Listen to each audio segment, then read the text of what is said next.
Here we are going to calculate the gravitational potential energy of a 500 kilogram car that's sitting on top of a 15-meter high hill.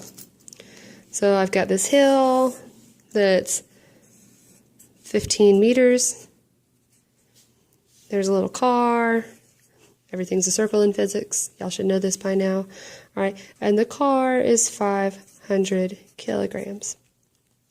Okay, we want to find the gravitational potential energy. So gravitational potential energy is equal to mass times gravity times height. Okay. Gravitational potential energy is going to be my mass, which is 500 kilograms,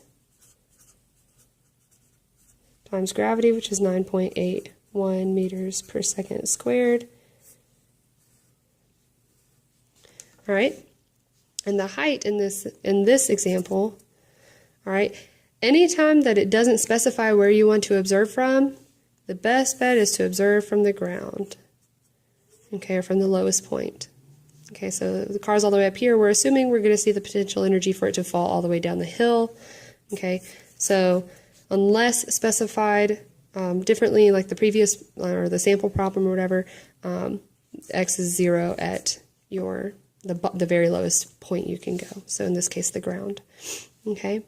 So if the ground is 0, the car is 15 meters high, so the height would be 15 meters. It's 15 meters above 0, so it's a positive value. So we'll plug that in. That doesn't look like an M. Okay. So get kilograms, meters squared per second squared, so we're still going to have joules. Should be a positive value. Okay. We can plug and chug, so we're going to get 500 times 9.81 times 15. All right, so we'll say, let's see how many significant figures.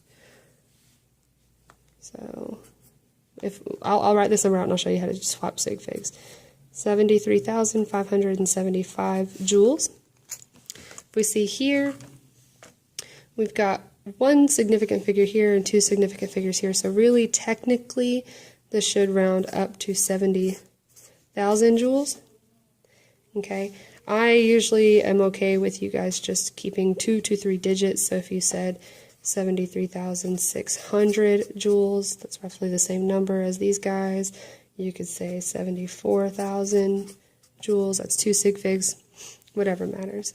That's fine, and those are fine for our purposes.